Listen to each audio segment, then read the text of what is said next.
Yes, people, welcome back to Team Talk TV podcast, episode 56. Four of us on the show today, three guests. We'll start off with Coach. Coach, how you doing? Good, man. You?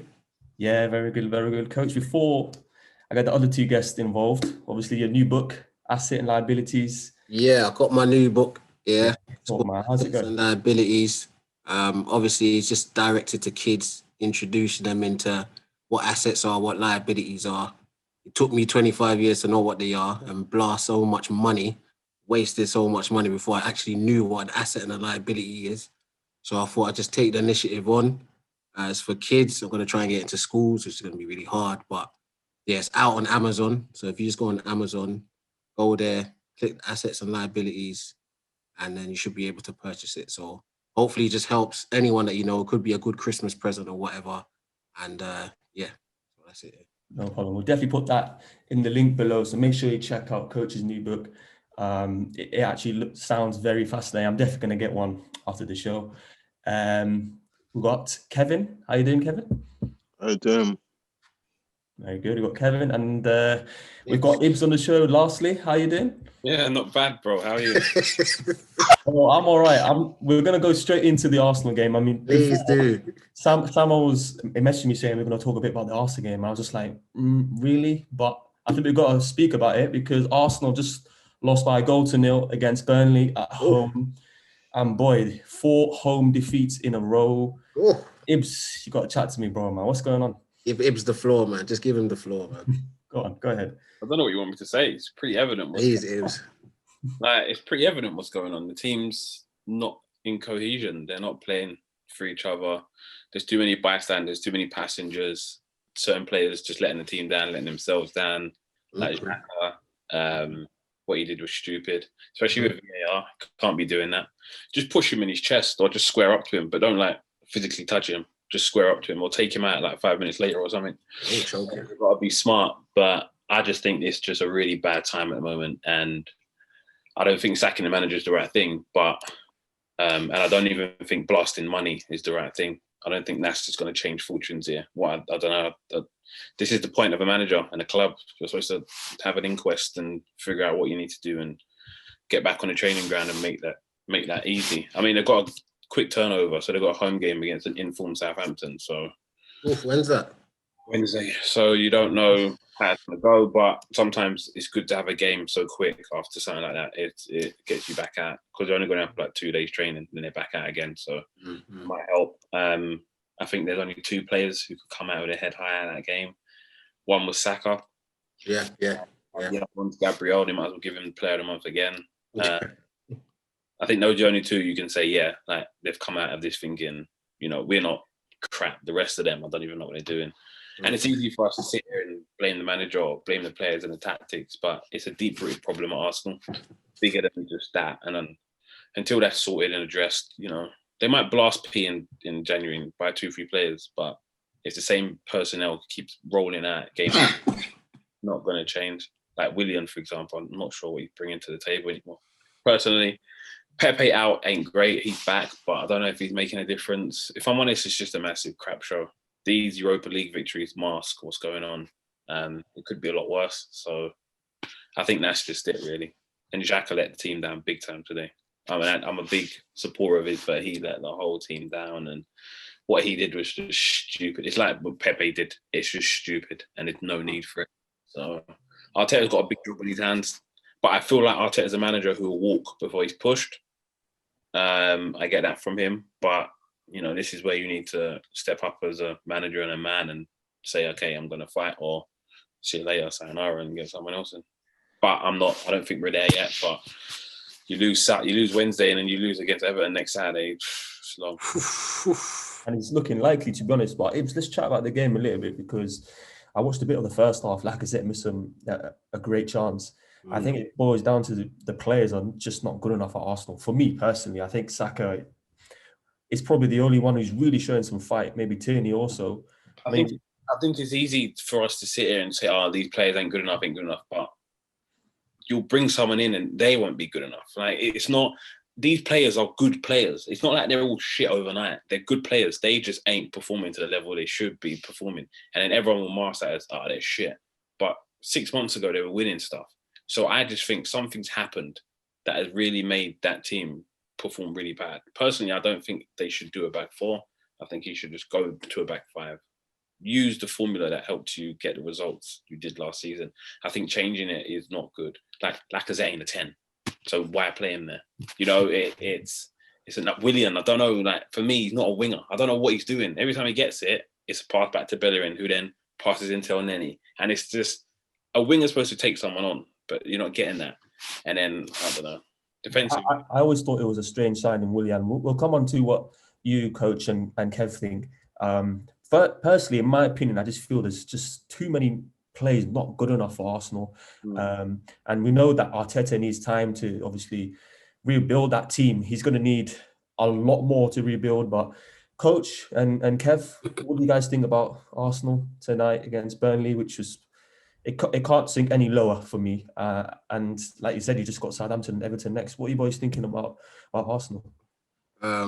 With me, I just thought it was going towards Arsenal scoring.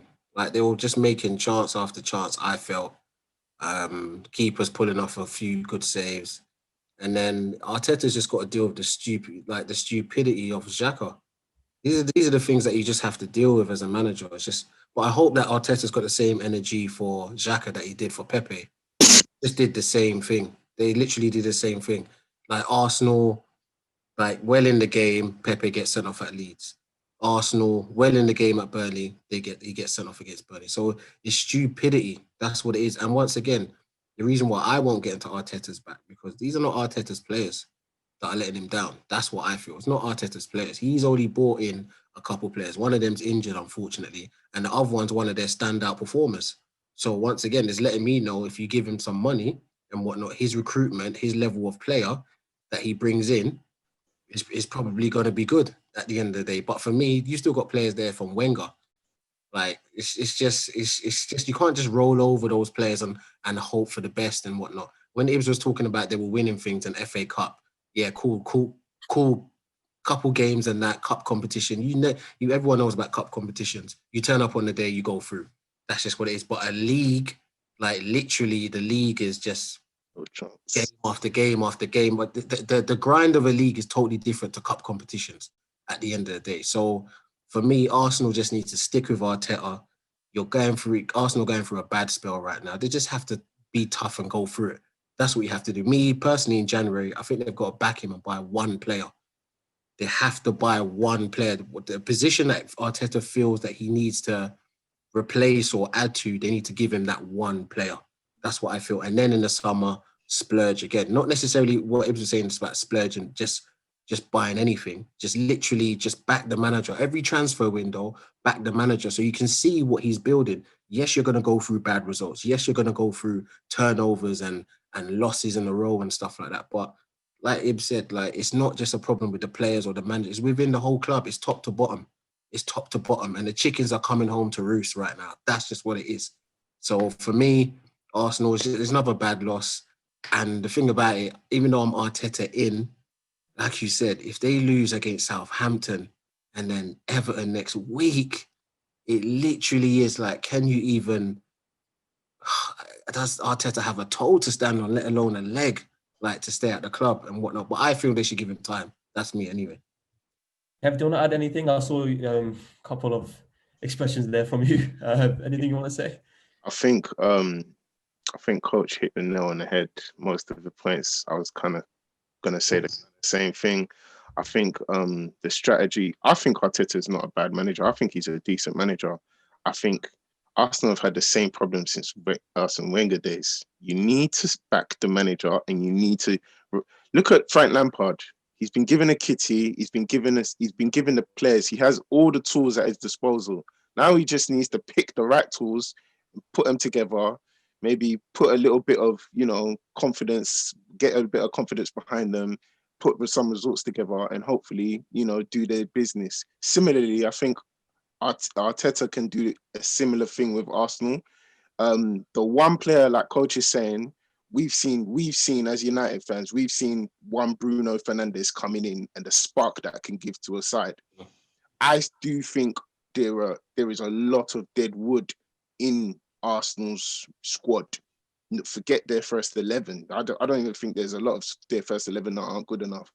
And in terms of identifying players early, like a lot of people tell you, I identified Saka as a world-class talent from early. I just looked at him, the way he played, I said, this kid can go all the way. Straight away, I said it. You could see that kind of thing, a similar thing with Sterling, but the fact that he plays so many random positions and he's so multifaceted, like to his game, he can play left back, left wing.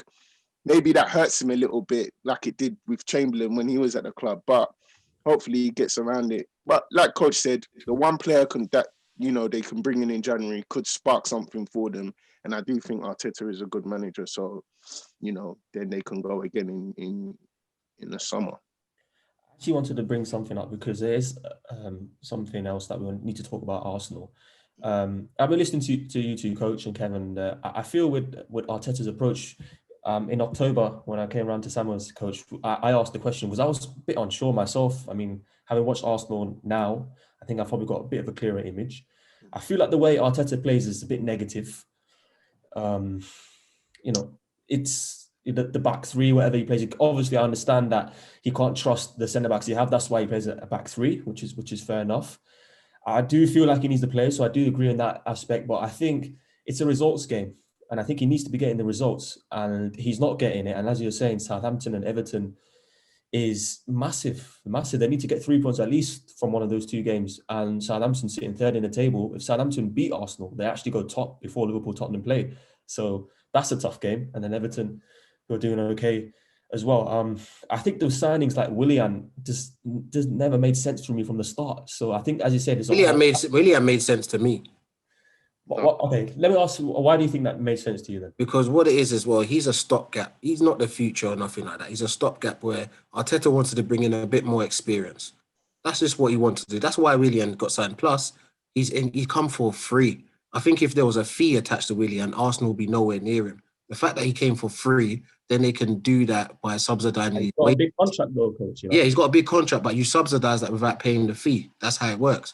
And he will just bring in a little bit of experience the next couple of years. I think his final year, it'll just be a farewell tour for him by the time it gets there. But that's only if you back Arteta. By the time it gets to Willian's second year of his contract or the last year of his contract, Arteta should have the players where Willian is a cup player. Willian is he's just a, you just plug him. He's playing every week, Coach. That's what I'm saying. They spent 80 million or whatever, 72 million on Pepe. I know he can't play in this game because he's got a red card. But when you've got someone that costs that much, he should be starting each week. And I do think Arteta didn't buy him. No, I understand, but that's what I'm saying. He's bought Willian, and he's not like a backup type of player. Like, I understand what you're saying. It makes sense, free and whatever. Now, here's why I want to link up to one other player. We need to talk about Mr. William Saliba, who has not made an appearance for Arsenal yet. Had some issues. I'd heard something like his mum passed away, which is always a tough time. Ibs, let's talk about some of the signings that Arsenal have obviously made. We're talking about Willian here, Saliba. We know Mesut Ozil is not on the side. Yes, I know he's not a new signing. What do you make of these three in particular then?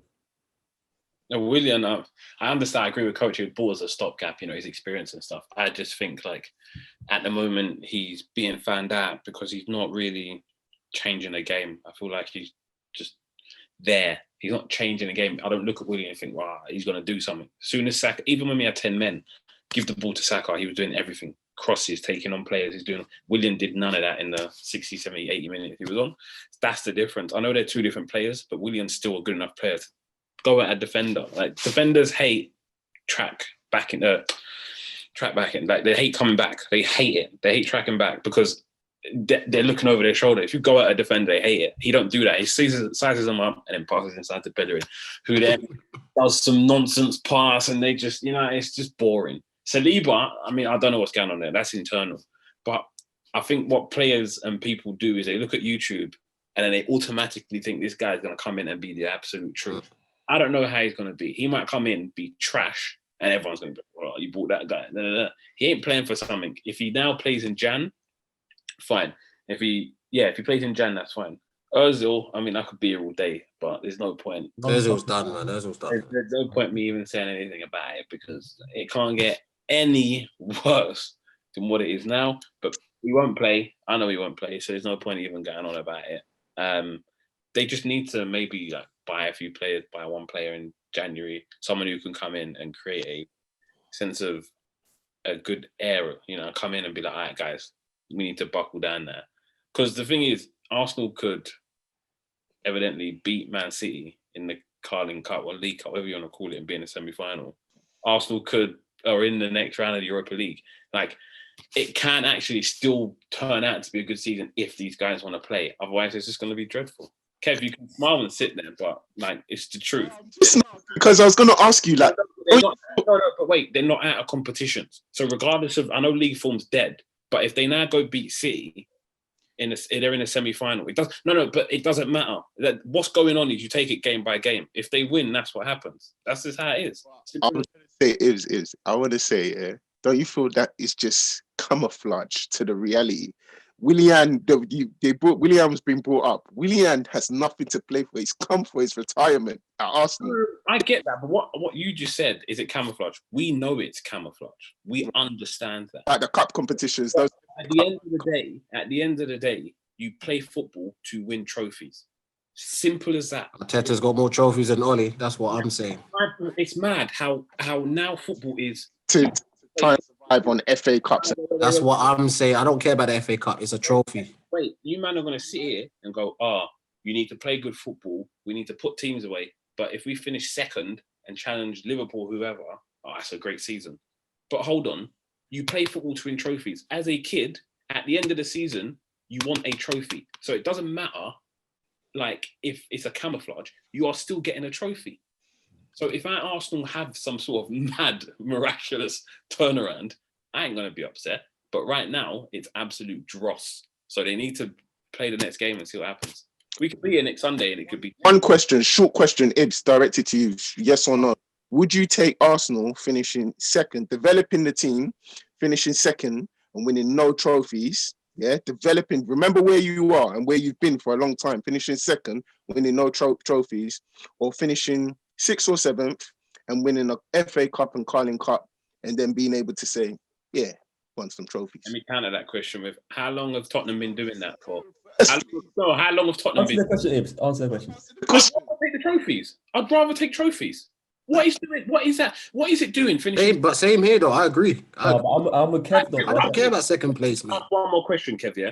You said finishing second. What did that do for Spurs until now? What has that really done for Spurs? No, Ibs, let me back you up. Let me back you up and ask Kev.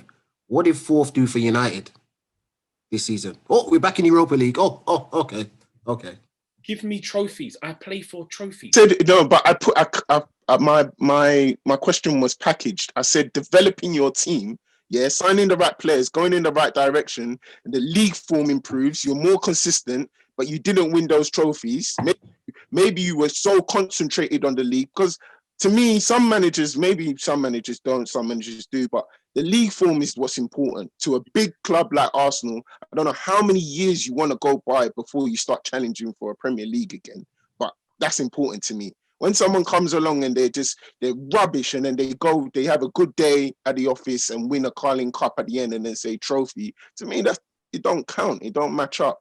But I think, enough on this. They can challenge for titles for the next 4 or 5 years. So if in the next 4 or 5 years, they were to win 3 or 4 mediocre trophies to get to a place where you can challenge, I will happily take that.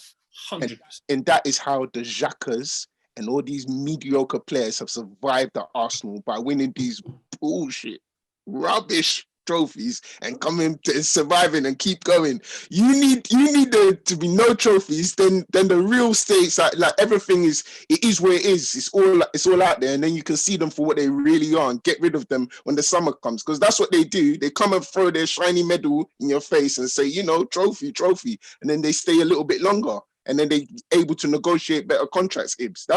That's my opinion anyway. What did Arsenal finish in second to Leicester do? They finished second. I forgot. it bought them mediocre players some time. That's what I'm trying to tell you. But you had the Sanchez, the Ozil, the Giroud, the Welbecks. Legit, the list was mad. Cazorla's a lot, Walcott. But we finished second and nothing. What happened?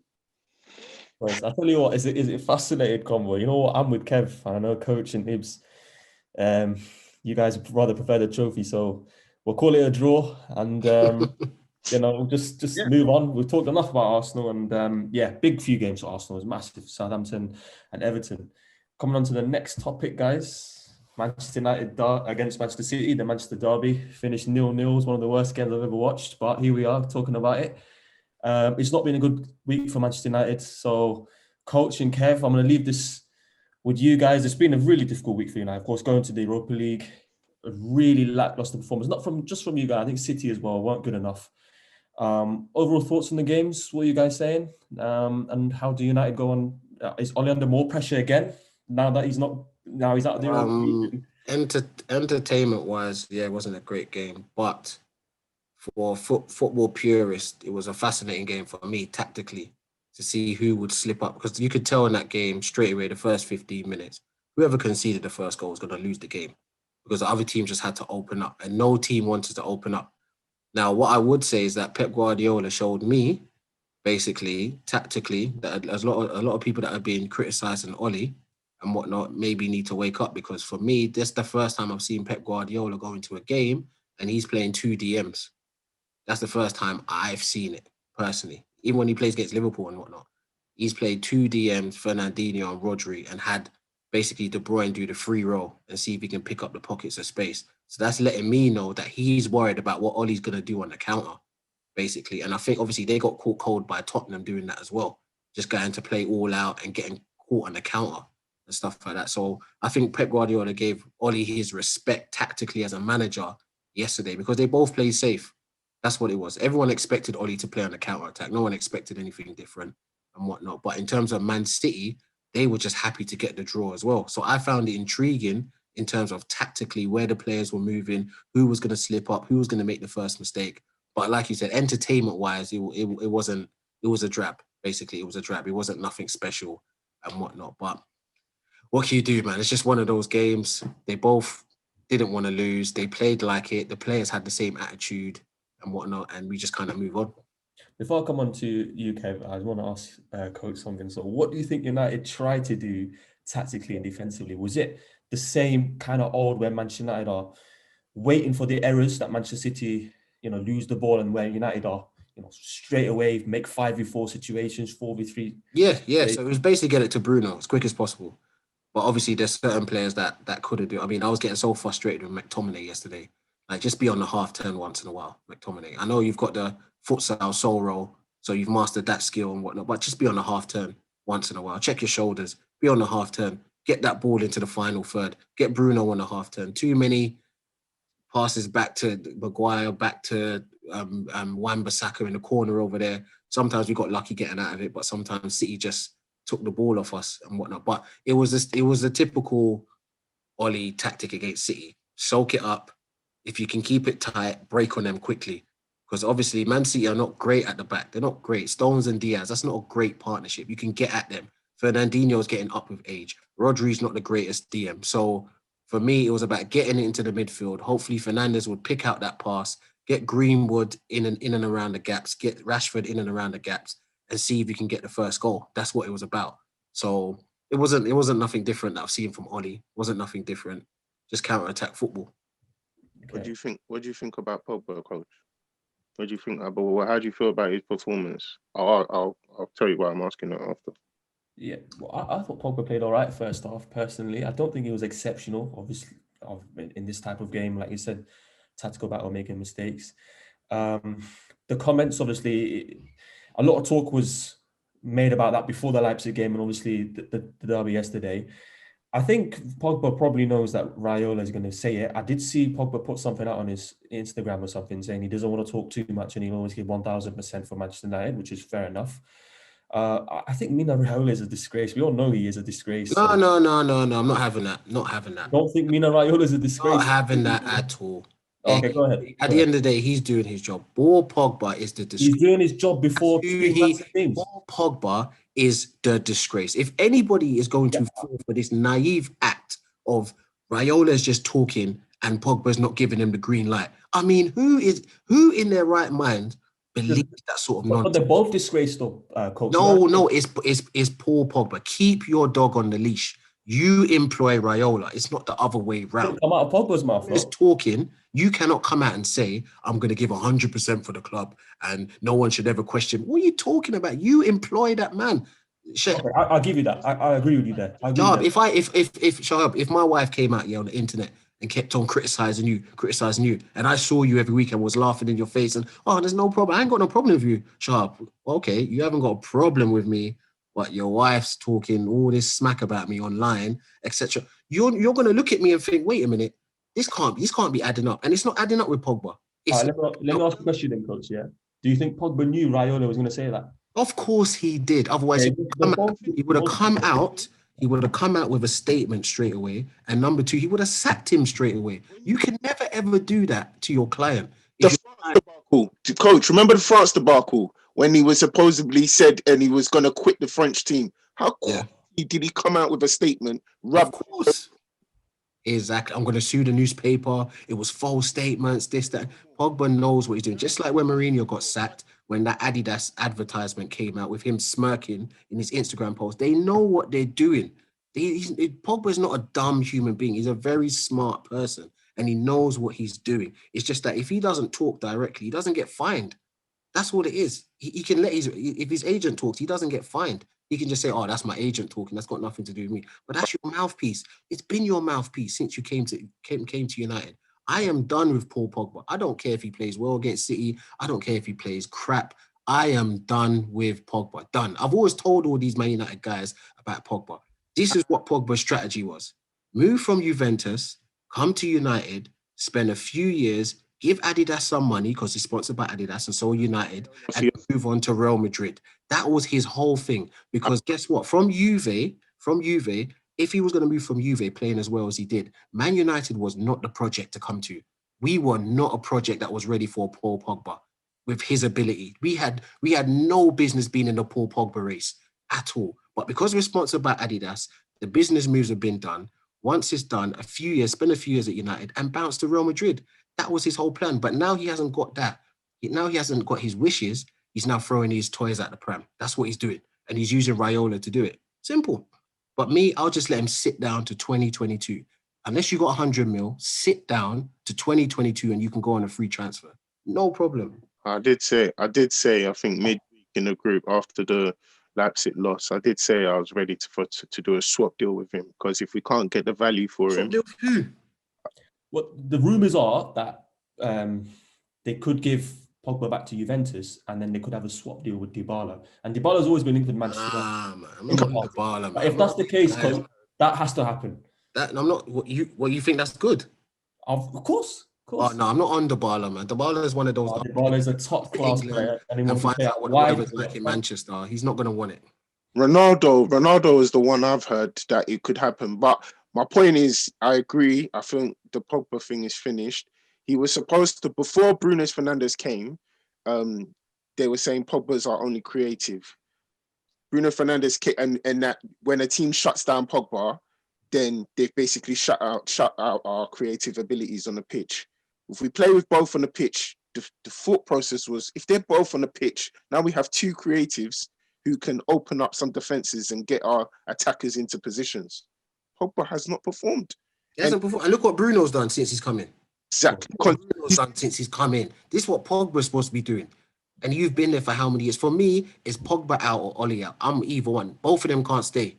That's me. Both of them can't stay because Oli can't stay because he's been undermined. And like an idiot for me, you've been undermined on a Monday and then you play him on a Tuesday. So every other player in the squad has no respect for you right now. There's no respect for you in that squad. I saw the starting lineup when I saw Pogba's name and I was just, the energy was low. I was like, there's no respect for him. There's no respect for you. No one cares. Or you don't care about the United badge or give us that energy, represent the badge. No one cares because guess what? Someone's agent has just spoke to you like a little boy and you've put his client straight into the team. So we're working our ass off, busting our ass off in training and we can't get into the starting lineup, but this guy can. just based on 100% give you that's not a good look. It's not a good look for the squad. This ain't happening at Liverpool. It's not happening. You saw Wijnaldum talking mess in the summer. I ain't seen Wijnaldum talk since, and he ain't signed his new contract yet. So what's happened in the background that Wijnaldum's now kept his mouth shut, and he hasn't got a contract yet? So how come Klopp can do that? So obviously, the respect is there in the Liverpool squad. It's not there with Ollie right now. So Ollie has to go, not based on his tactics or being a poor manager. He has to go because he cannot control his dressing room. So if he goes or Pogba goes, either one, but they both can't stay. Wow. You know what? I understand where you're coming from, Coach, and Kev as well. Fair enough. So I'm going to speak to slightly neutral point of view. Ibs, I just feel I do echo, most of what Coach and Kev are saying. I still feel like, I know Raiola is doing his job and whatever. I still think he is a bit of a disgrace to come out. And it's not the first time he's, publicly bashed Manchester United in big moments, in a big game. And, this is a massive 2 games for United. They've not delivered. I'm not saying it's entirely down to Raiola's fault, but in your point of view, Ibs, what are you saying? Raiola, Pogba, both a disgrace? One is a disgrace? What are you saying? Agents will talk. That's their job. They're not going to talk, especially these super agents. So more time than not, you just got to let them do what they want to do. I don't think him talking really determines United's performance in midweek or their performance on Saturday. Like, it doesn't. That him talking about Pogba doesn't mean that now the team will go out and perform the way they did. I feel like that's an easy way to say, oh, United didn't perform because Raiola's talking. No, the team didn't perform. Whether Pogba plays or not, they didn't perform in both games, right? And had consequences because they're now in the Europa League. What Raiola said is how agents are. We had it at Arsenal with Vieira or whoever. Like, agents will talk. That's what they're going to do. You just kind of have to just get on with it. It's like Raiola does, seriously. No, he does. He talks a lot. But at that point, so it shouldn't affect the team's performance. If it affects Pogba's performance, then that's weak on Pogba, not weak on Raiola. He's happily talking. He don't play. Oh, no, I'm cool with Raiola. Yeah, I'm just saying it from my point of view here. So if he chats and talks, if Pogba don't perform, that's on Pogba. Raiola can say, you man are mistreating my client. You lot are saying this about him. You lot don't know. He should be playing ARTETA or let him go. That's what the agent's going to do. But Pogba's the one who has to stand up, step up and be like, all right, guys, I'm doing this or I'm not. If Ollie wants to select him, then it's on Ollie if he don't perform as well. But also, it's also on Pogba. That's how it is for me. United didn't perform in midweek. They wanted to perform when they were 3-0 down, which they couldn't do because it took too long for them to. They didn't have enough time to get back into the game. But for me, I don't think he's a disgrace personally. I just think he's an agent talking. And when you're a super agent like he is, you're just gonna do that. I just think, why I say, if you guys are wondering why I think he's a disgrace, I think when you look at the contracts that he has anyway, I know it's an agent's job. And when we have Stelios on the show, where I know he's also an agent, he can probably echo what Raiola does, but I know he's there to make himself financially stable as well with the big contract deals and whatever. And I just feel he's not just him. You got Jorge Mendes, you've got Kia. Come on, Mendes don't talk like that though. I know, but I'm saying contract. Mendes is a big time agent who does. If anyone wants to talk, it's George Mendes. He can start coming out in public talking about whatever. Raiola is a big agent, yes, but the way he talk, he's no George Mendes. No, I understand, but I'm saying contract-wise and everything with the money, they get big deals and such and such. I know that's the agent's job and the agent's work, but that's football. That's football. And yeah, fair enough, you guys. And we're just going to move on to the next topic then. It's a big midweek for pretty much everyone. We were just talking about Arsenal, Southampton. Liverpool will play Tottenham Hotspur. Both sides today dropped points. Both drew 1-1. Liverpool will be feeling very disappointed. It wasn't a good performance from them today. Fulham came out firing first half hour, scored. Liverpool probably did enough to get a point with the chances they had in the second half. They've dropped points, knowing that all the teams dropped points. They could not go 3 points clear in top of the table, or 2 points clear even. Tottenham led last 10 minutes, conceded. Jeffrey Schlupp scored, and they're coming together on Wednesday. The winner of that game will go top of the Premier League before Saturday. I am a nervous Liverpool fan coming to it. I know we are home. Liverpool have only won once away from home out of the 7 games they've played in the Premier League this season. What are you boys thinking then about this game? Liverpool win, Tottenham, can they shock Liverpool at Anfield? Liverpool not lost at Anfield in 65 games. I think Spurs are going to go there and pretty much do what they do. They'll sit back, they'll let Liverpool have the ball, and in the hope that there'll be a mistake which they can punish. And I think that's what they tried to do today. The thing about Palace is they were really up for the game. A derby for them, massive. And I thought they played quite well, to be fair. I think with Spurs, in games like that, I think Mourinho needs to be more daring, because they could have easily gave Palace a few goals. I mean, their keeper was on form, don't get me wrong, but those are the games Tottenham need to win. But saying that, they're still, top or joint top, so they'll be going into this game confident. If Mourinho gets a draw, he's happy. If he gets a point at Anfield, he's happy, because he knows if they beat you at home, that's 4 points overall. So I think for him, as long as he doesn't lose, that's good. But I think for Klopp, he'll look at this and feel like, okay, this is a big game to cement something. Let's get a win. I don't know if Jota's back, but it'll be good if he is. Jota's out for 2 months. Well, there you go. I feel like this will be a period in time where someone like Firmino will be like, grab the game by the scruff of the neck and be like, all right, let's perform. Because if they win, then you can see Liverpool going on a bit of a run. I mean, if it's a draw, it's a draw. But if Spurs win, then you'd think, okay, they're really in it this year. But again, you just have to wait and see. Yeah, I think with Liverpool, it's a massive opportunity for them to have gone clear. And if they'd won today and then beaten Spurs, they would have been 5 points clear, top of the table before they play again on Saturday, which is Crystal Palace away. Liverpool really disappointing today. Fulham, who I've watched a few times, been awful in the Premier League, more so at the back. But the first half an hour, they were firing. They had the fans up in their ground, which I think brought a bit of tension as well in that game. Quick score predictions. Coach, Kev, what are you guys saying? I'm going 2-1 Liverpool. Let's hope so. Kevin? I'll go 2-0 Liverpool. 2-0 Liverpool. And Ibs? I think it'll be a tight game. Maybe only like 1-0 Liverpool, if I'm honest. I think it'll be really tight. Yeah. Let's hope so, for my sake, at least. Well, guys, that's the football talk done. We're going to come on to the boxing. Anthony Joshua defeated Kubrat Pulev in the 9th round with a vicious KO. He got the job done. A 3rd round was fiery. He was just shot after shot. Pulev was taking it. He took it. 7th and 8th round. Pulev had a few digs back, but offensively it wasn't great. Joshua got the job done. What are you boys saying about that performance? You guys probably know a bit more about boxing than me. Surely now I've got to see this Anthony Joshua Fury fight in 2021. Yeah, I'll leave it to you guys. What are you guys saying? Joshua got the job done. What are you guys thinking about his performance?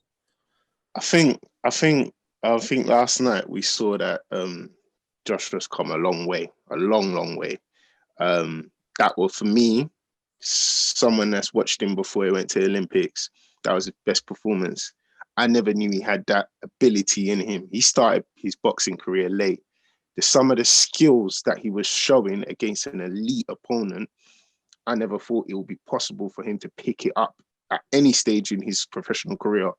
He would, like, the defensive skills. I mean, AJ is good enough to beat guys just coming forward, jabbing, right hand, hook here and again, uppercut. Nothing really major, and beat some of these bums out, which a lot of them are. And then obviously Tyson, there's been a new era that's come along and that elevated the heavyweight division to be, more technical and better. And I think AJ he shocked me. Just basically shocked me because the skill set, some of the skills he's picked up. Remember, look at Pulev. The things Pulev's done Pulev has been fighting since he was a kid. He's been trained. He's been groomed. His father's groomed him to be heavyweight champion as a kid. AJ picked it up in his late teens. And who was the more skillful fighter? Forget the power. Who was the more skillful fighter? Who was the person who was stepping back at the right times, turning his shoulder, slipping the punches? The footwork was immense. No one can ever turn around. I think a few years ago, people were saying, oh, AJ, his feet, like, he's very robotic in his stance. He plods forward. He can't move that well. Yeah, it factored in that he was a bit big, a bit too muscular.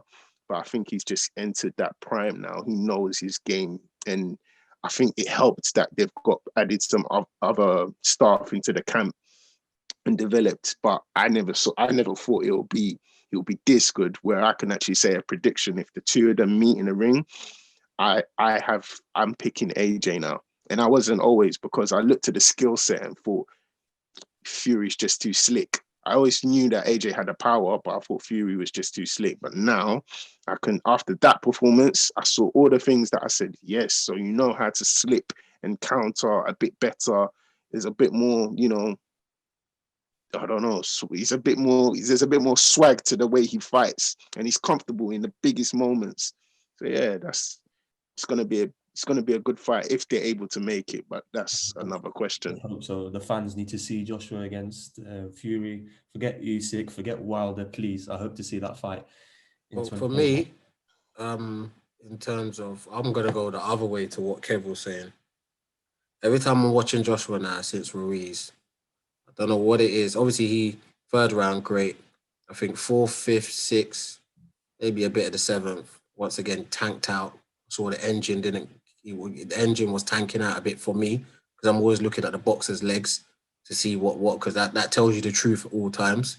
I don't know what it is with Joshua, but for me, he just seems like he's one good hit from getting rocked by any fighter right now. Because even Pulev, when I thought he was done on the third, when he got up from the dead on the third, because I thought it was over, when he got up and kept on going, there were certain shots that Joshua was his head just about like got out of the way, but he didn't get out of the way through skill. He got out of the way through accident.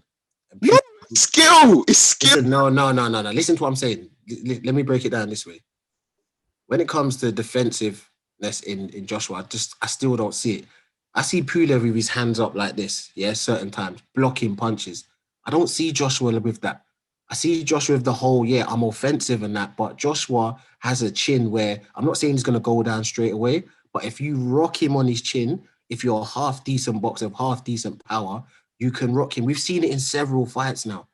And I just don't see, what I'm looking for is Joshua going back into the lab, and seeing how he can protect himself more when he's tanking out. Because when he's tanking out, no, listen.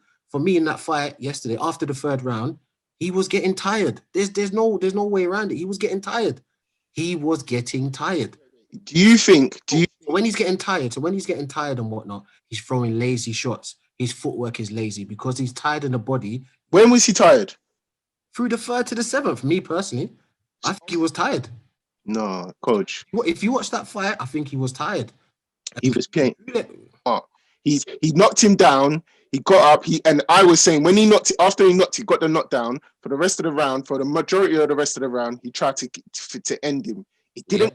It wasn't there, and that is the genius. That's when you're actually a good fighter. He's elevated. He's no longer what he did against Ruiz. He didn't shoot his load. He said, "What do you mean he shot his load in the third? What are you talking? That's why he couldn't get him out." AJ shot his load when?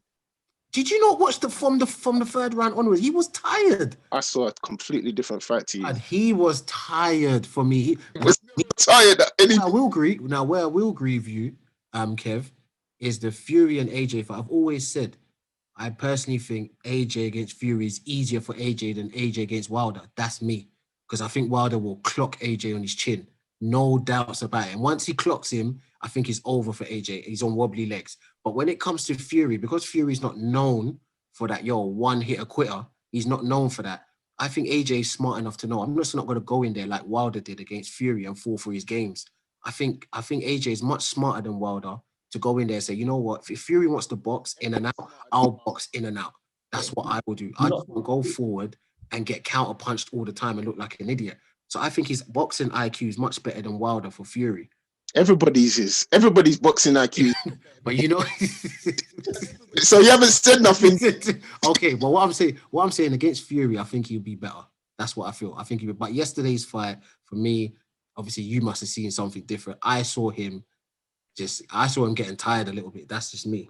I thought Joshua was definitely like dominant in majority of parts of that fight. Like I'm saying, no, he was. He wasn't offensive, and you didn't cause much threat. I think Pulev was tough as old boots. That's what I'm saying, man. He's getting punched and he's screaming and laughing. That's why I keep telling. That's why I keep telling people about when you compare Fury's record to AJ's record. Have you seen the fighters that AJ has gone past on his list? It's mad. Let me just. He's only lost to Klitschko, Pulev. There's a couple of regulars that didn't attend today, and we would have really hashed it out maybe a little bit more. Fury, AJ has developed and he's fighting at a higher skill, like on a higher level right now. Fury, if Fury does all the dodging and doing all of that stuff, you lot say it's skill. AJ's now developed himself and does it. He got lucky. Defensively, he's not good, man. He's not a good fighter defensively. He's Your not. opinion, I've watched him. I'm telling you, he has improved majorly. More than Improved don't mean he's good. No, he's good. He's good now. And some of it was decision making, because against Ruiz, there were certain things he should have done that he didn't do, and it's like he was lost in there. And yesterday, it's like he knew he was in command of the entire situation all the way.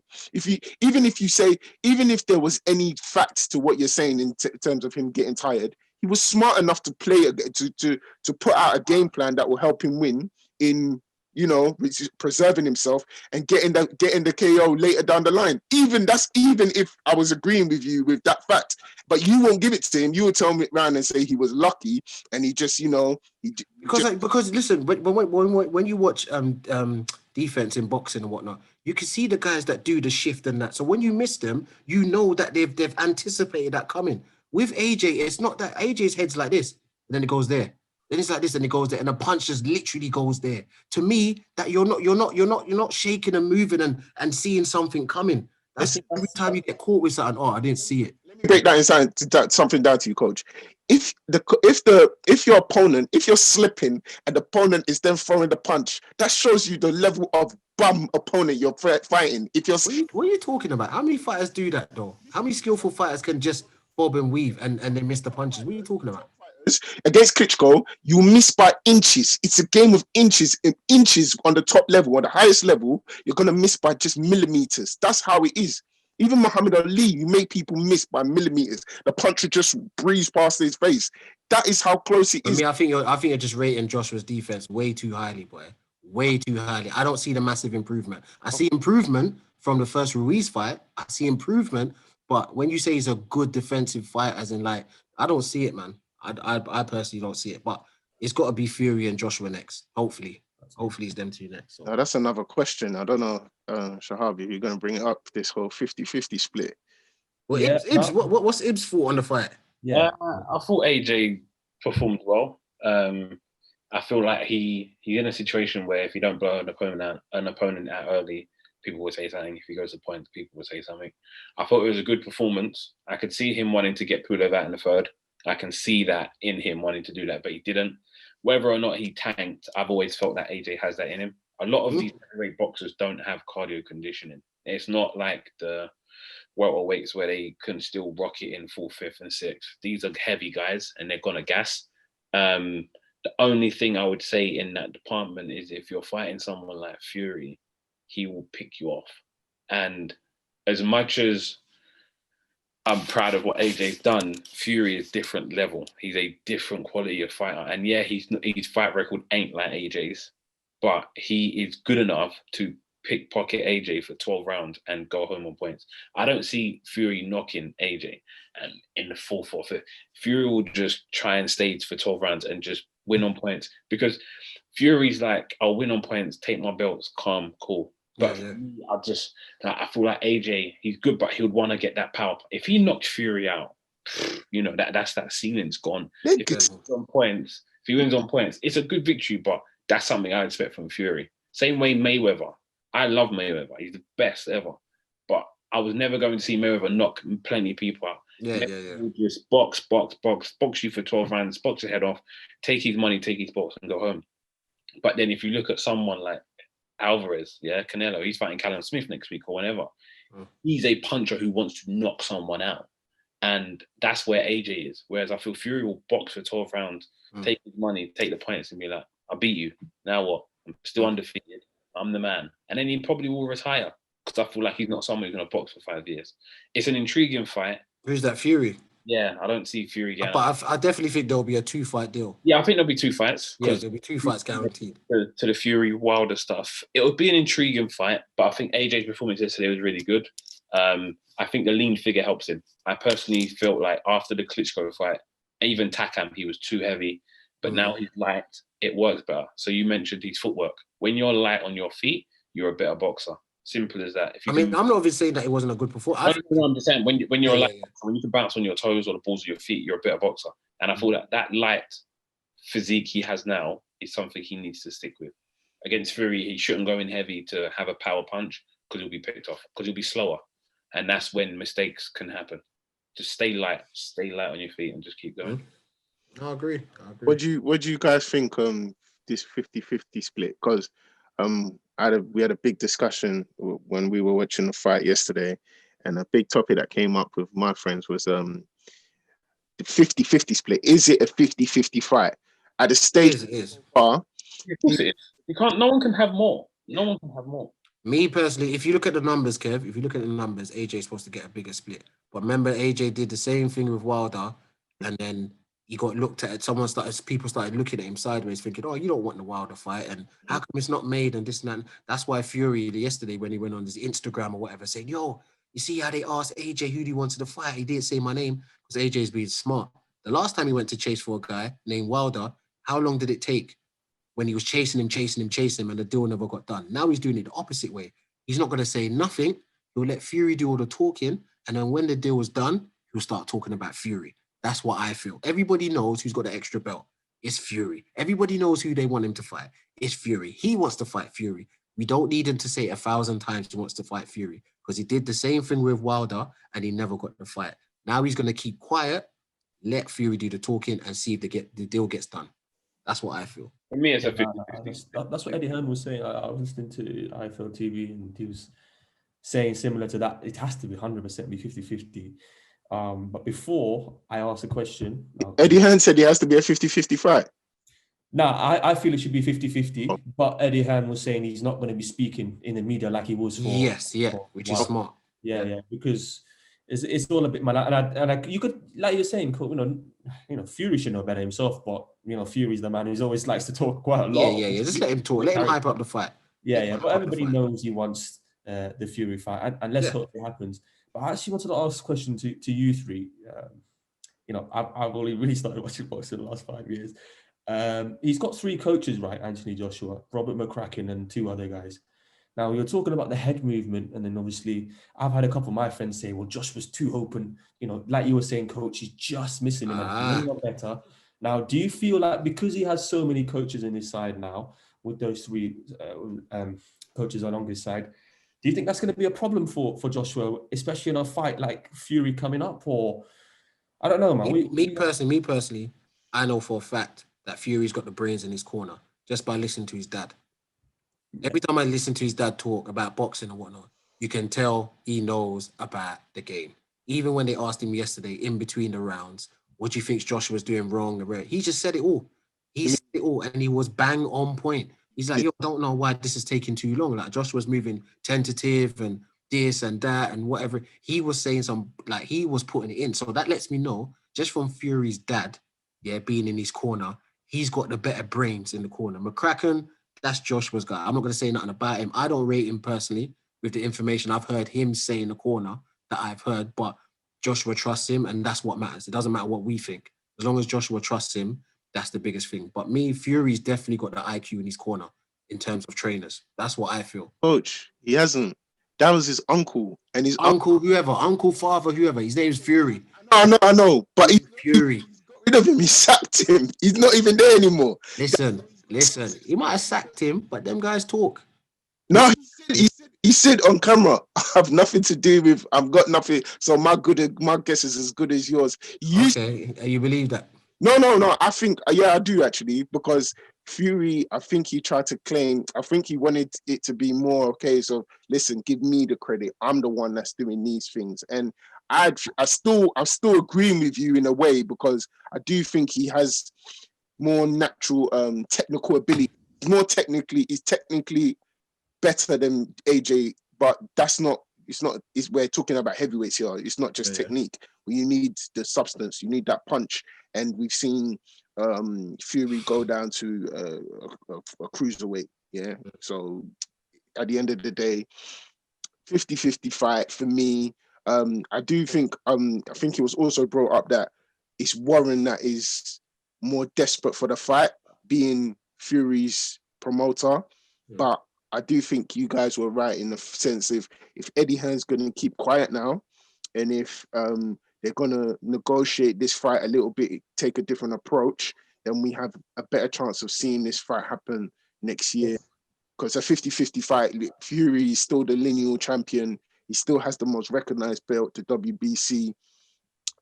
There's many things that AJ's still the bigger star in the game, but at the same time, I'm sure Ring Magazine, Undisputed, all the belts on the line, just make it a 50-50. You're not fighting someone that nobody knows. Everybody knows Fury. In America, most of the world, he's a recognized fighter, and he's probably recognized to a lot of people as the top guy. For me, Frank Warren ain't gonna have nothing to do. It's all Bob Arum. Yeah. Who's gonna make the negotiations? Bob Arum. Me personally, I think they'll go to Saudi Arabia for the first one, and I think the second one will be in the UK. That's what I feel. I don't think they're gonna have it. I don't think they'll have it in the UK if there's not fans. I don't think they'll have it in the UK if there's not fans. I think they'll go to Saudi Arabia, which they'll probably get the same amount of money without fans anyway, or whatever's going on in Saudi Arabia. I don't know their rules, but the money will always be there in Saudi Arabia, whether there's fans there or not. So I think they'll go and collect the bag together, 50-50, and then whoever needs to get the rematch will come back to England, where hopefully you get a 90,000 stadium or Wembley or whatever it is, and then they'll do it there. And Fury, and now I should add, Fury is also undefeated as well. So there's a lot of things in Fury's favor that I think reasons for it to be a 50-50 fight, but hopefully, fingers crossed, let's hope and see what we get. I really hope it happens in 2021. Can't wait. So yeah, that's AJ wrapped up, boys. But quickly, before we wrap up the whole podcast, just shout out who you're going to think is going to win this fight, Canelo or Callum Smith? I want Callum to win. I'd love Callum to win, but I think Canelo's going to beat him. Yeah, Canelo's the IQ's too high for me. Yeah, I would say a couple years ago, I would have said Smith has a good chance because Smith had that. When I first saw Smith, he had that raw ability. I likened him to like a Tommy Hearns, just being big for the weight that he was and everything. But now the things that Canelo's been doing and the way he's developed as well, his defensive skills that he's added to his game as well, similarly to AJ. No. Chance. Okay, not similarly, but no. way more advanced, but similarly in case they're both same trajectory. But yeah, Canelo is gonna smoke him. It's not even gonna be close. Yeah. Well, I actually met Callum Smith 2 years ago at Anfield. He actually is a Liverpool fan, and I hope he does it. I hope he does the job done. So Callum Smith, best of luck to you. Yeah, that's the podcast wrapped up. Plenty to talk about: Arsenal, Manchester Derby, Liverpool, Tottenham, AJ, boxing. Guys, make sure you subscribe to Team Talk TV, man. It's just the content we're doing. Regular listeners, thank you for listening. As always, new listeners, subscribe. Let us know what you think. Obviously, Coach's book, Asset and Liabilities, that'll be in the description. Yeah. So you check that out. And pleasure to talking to you, boys. And hopefully, we'll see you next week. Yeah. Cheers, man. Last one. Peace. Thanks.